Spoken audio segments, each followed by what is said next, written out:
Hello everyone, and welcome to another Company Heroes 2 replay cast. My name is ATR, and today we're going to have a 1v1 on the map. You already know which one it is. Our heroes today are going to be Korean Army, playing for the Soviets, and his opponent is going to be Herd Prancey, playing for the Germans. Again, Sunday Night Fights, Season 5, round of 128. Now, about both players, neither of them are really that experienced. They are ranked on the 1000 range for their highest ranked, each of them, so we probably can't expect this to be the highest level of play, but, well, hopefully it's an evenly matched game, considering their ranks.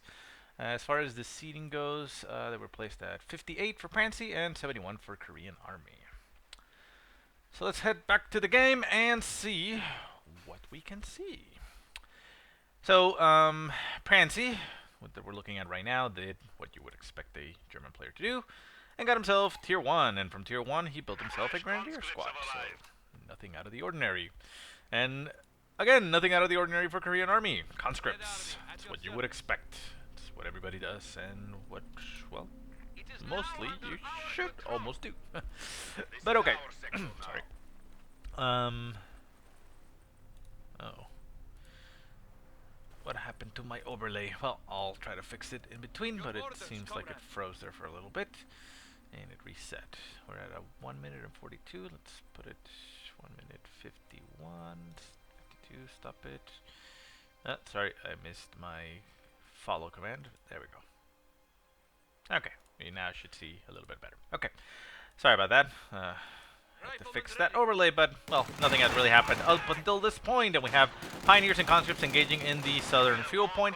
The Conscripts end up losing the race to the house, but they will still be able to capture the point anyways. They'll just put themselves a little bit further away, so the SMGs don't do a lot of damage to them. Center of the map, we see Grenadiers engaging another Conscript squad that was trying to capture that strategic point. Conscripts jump into the house, so they will have a better position against these Grens, and they are firing off on them.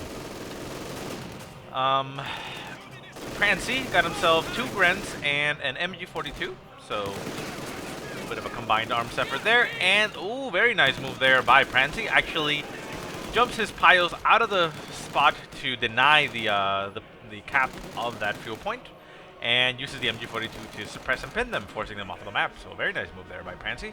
Ends up getting a small victory there here down south. Up north, the conscripts are still in that house. We have a 3rd conscript squad already produced for Korean Army, and he went straight for a 4th one, so no 3 conscripts into Molotovs this time. Probably, though, yeah, he's going to do it after the 4th, so. Not having the Molotovs just yet, but I suppose it doesn't affect them that much because he's not in a position to toss one. He just moves back. The MG42 will set up and start shooting at the guys in the house. No, it actually decides to pack back up and will probably jump itself into the church, I would assume. Grenadiers there for support, and we have a 3rd Grenadier squad getting produced for Prancey. Korean Army, for his part, is not producing anything else, just moving out his conscripts onto the field. And, yeah. So the MG42 in the church, set up there. Conscripts down south, getting engaged by Grenadiers. So, back and forth, just small skirmishes all over the place, not any direct engagements. Both Prancey and Korean Army a little bit reluctant to stay in a fight. Here we see these Grenadiers retreating. I mean, they didn't really need to. Obviously, they would have gotten Molotov, but with, proper control, they would have been able to just simply dodge that.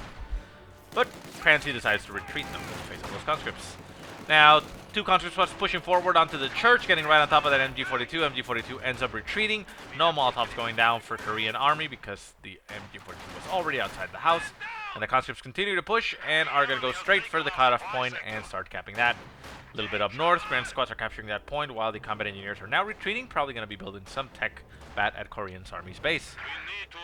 Center of the map getting captured by the conscripts. We hear an engagement on the right-hand side, and that is conscripts against Grenadiers. A Molotov did go down, but the conscripts decide to stand on the fires of it and get themselves burned alive. Down to 1 man on the retreat, only 2 men left on the Grenadier squad, so that conscript barely makes it out alive with his life. Well, barely makes it out of there with his life. A little bit of a redundancy, right? Anyways, so the conscripts here capture the point. Now they're moving up on the Grand Squad that captured that point to the north, and they are essentially flanking them. One gets to the bushes, the other one in front of it, so Prancey decides to retreat instantly. No additional tech going down for Prancey just yet. He did build himself a bunker, and he's probably going to get the med bunker activated, which is an okay choice to get, but I do not agree with leaving the units there to get healed up. You know, heal them up and the next time they come, even though they're already damaged. But you need to have stuff on the field, and right now, Prancey only has units on the right-hand side of the field. That is a 2-man Grenadier squad that isn't doing much, and a Pio squad that's going for the cutoff that isn't going to do much because there is no thing that it's going to cut off. There's no connections to the right-hand side, and the entire left-hand side is connected by the, you know, loop around here. And the Grenadier squad ends up retreating, so nothing on the field for Prancey. Can't help but feel that that's a mistake. We now see Tier 2 going down for Korean Army. Not sure if that's just a stepping stone or going to get something from it. And we see Prancey investing more in his Tier 1 and getting himself a mortar squad. So very heavy investment into Tier 1. Did manage to get his units backed up to full strength, but this actually conceded a lot of territory to Korean Army. So it's going to potentially not work out in his favor. Conscripts over here capturing the point, more conscripts just moving around, and in front of the map we have conscripts in that house evacuating because there's a lot of German infantry coming their way. That was 3 Grenadier squads with an MG42 for support. Even though they were in the house, rifle nades can go down very quickly and do a lot of damage. Combat engineers getting some flamethrower, asking if anybody needs a light. Conscripts over here jumping into this house. Yes? No? Maybe? Took them a while, but yeah, they did jump into the house. Unfortunately for the conscripts, though, there's only one window to shoot at from that site, so these guys are not taking a lot of damage. Rifle nade going down at some point? No? Yes? Well, we heard grenade getting yelled, but... Oh, very nice mortar shot there. Nails one of these guys. Conscripts over here do force away the Gren squad. And we now see a doctrine selected for Korean Army. Korean Army went for the guard mortar coordination tactics. Tier 2 then ended up producing a Maxim machine gun for Korean Army, so we'll see how effective that turns out for him. Maxim machine gun is going to run into that Grand Squad, needs to stop and set up. It does set up right there, and there we go. Grand Squad is going to get shot, get suppressed. Does it throw a rifle nade out? It looks like it wants to. No, it's moving around and going to get itself pinned. Guard rifle, no, mortar. 120mm mortar getting produced for Korean Army. So very nice. I mean, he does have Tier 2, but the 120mm mortar, it's just so sexy that you can't really replace it with the standard mortar. Maybe if you steal a German mortar, that would be, you know, an okay replacement for the 120mm mortar, but... LMG is getting equipped on the Grens for Prancey, only one of them obviously, and that combat engineer squad ends up having to retreat. Maxim machine gun sets up on the wall and starts going to town on those Grens.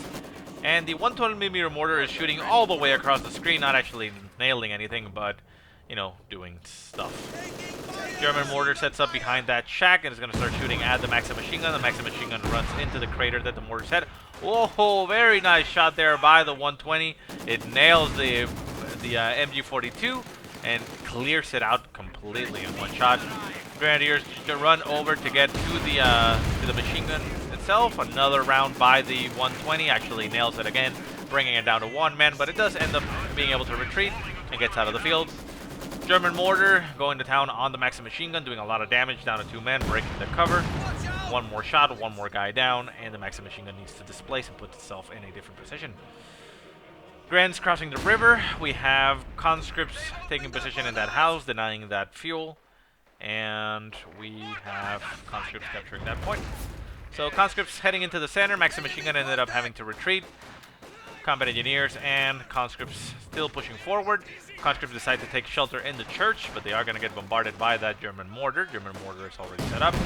Oh, but a nice shot there by the 120. Actually nails the German mortar down to 2 men. Doesn't clear it out, but a second nice shot could actually finish it off. Molotov landing right on those grenadiers, but it also lands on the conscripts as they retreat. Might have actually gotten a friendly kill with that. Yes, they do. And the grenadiers continue to retreat. German mortar ends up having to retreat because it's getting shot by the 120, and the Grens are trying as much as they can to hold the ground, but they're now getting assaulted by 2 conscript squads. The 120 shooting the Grens that are back here. Very nice. This is how you want to use the Grens. I mean the 120mm mortar, which is what I was saying of the unintuitive nature of the 120 in the Soviet Chuck Army. Oh, look at that shot, lands right on top of that Grand Squad, annihilates it completely. So this one has already paid for itself. 9 units, an entire squad taken out. I mean, that is incredible damage. Look at those shots go down. That mortar is going to town on all this infantry. Tier 3 now up for Prancey. Let's see if he gets himself a Flag Panther. Flag Panther would be the ideal choice here, because Korean Army doesn't have anything to counter it. Obviously, there is an AT gun that can be produced, but the Flag Panther is capable of, you know, taking it out. Grands decide to jump the fence and get themselves right on top of those conscripts. The LMG going to town, brings those conscripts down to 2 men, and forces them off. And going back to my point about the unintuitive nature of the Soviet Chuck Army one with the mortar is because those units, like I said, usually you want to rush them on top of the German infantry to do as much damage as you can, and you end up getting shot by the mortar, as opposed to this guard mortar coordination tactics, with which your conscripts, since they don't have PPS ages, you want to keep them in cover behind, you know, as far away as they can, so they're just simply tying up the units. And that's the same goes for the guard rifles. Maybe you know, run them up a little bit to throw Molotovs or nades, but you don't get right on top of the units. And the mortar is just going to town and shooting. So yeah, I mean, it's been working out pretty well so far. So Korean Army pushing forward all the way to the front of Prancey's base. The German mortar is going to set up on the river, or across the river, trying to get some potential shots off, but it is not actually right now setting up to cover the strategic point outside. The Maxim machine gun does set up in the house right outside of this, so it will deny this point for a while. And the Soviet 120 is again set up, taking some shots at Grenadiers. Oh, look at that shot by the mortar, down to 1 man on that Grenadier squad, forces the retreat. German mortar does return fire to the conscripts, capturing their point, and the conscript Ura out of the way. The mortar will probably now start working on the Maxim machine gun in the house. It already knows it's there. The MG42 sets up to cover the approach, but not being able to do much. Grens on the right-hand side with LMGs trying to capture territory, but not having a lot of luck. And interestingly enough, we see a sniper on the field for Prancey. Sniper has not actually managed to do much. Well, nothing at all. Just got produced. And Prancey getting himself a Stug.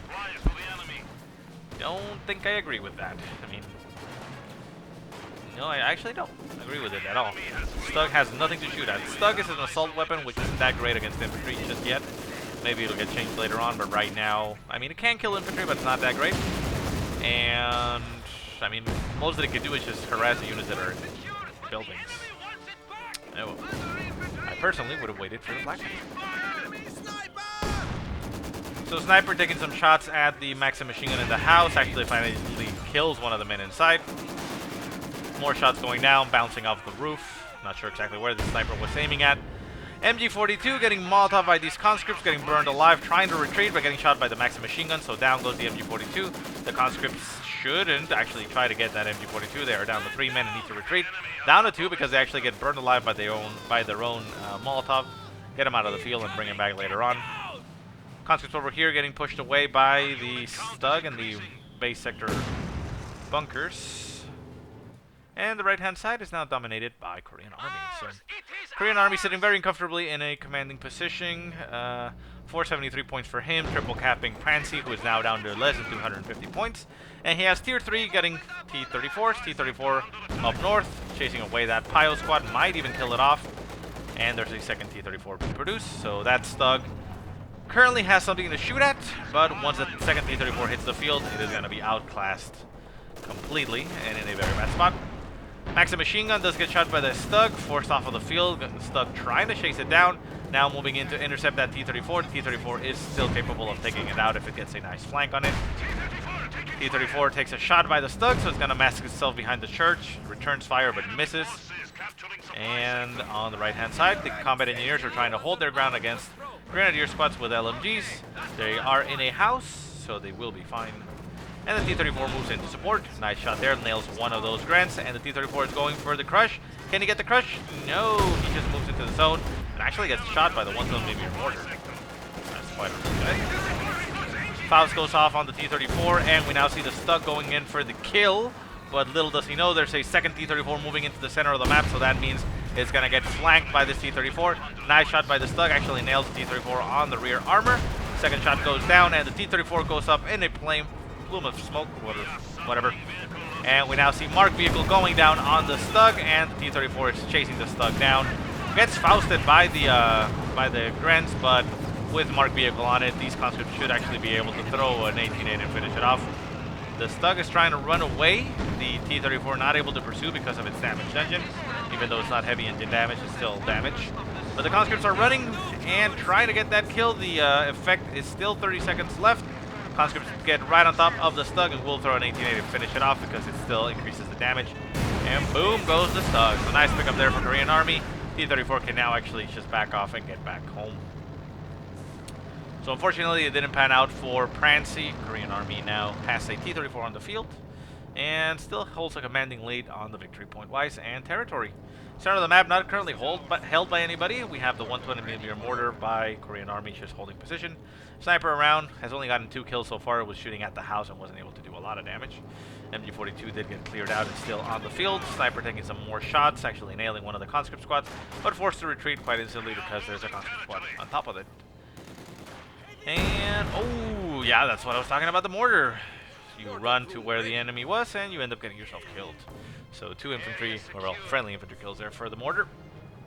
Need to be very careful of that situation. We have it. Left-hand side, Grenadiers for Prancey trying to move to capture the victory point, although, oh, there they go. They weren't capping it for a little second. T-34 over here on the left-hand side did end up getting repaired. It had the ability here to repair itself, which is probably what ended up happening. Grants do end up throwing a Faust at it, doing some very nice damage. That's actually heavy engine damage, but Prancey throws in the towel, realizes that there's not a lot he can do. He only has 2 Grants left, mortar and a sniper. And he's being besieged by tanks, so yeah.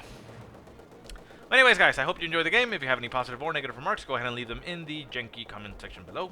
If you have any replays you want to send me, go ahead and send them to the email that I will put in the description. But otherwise, I hope you guys have a great day. Thanks so much for watching, and I will see you next time.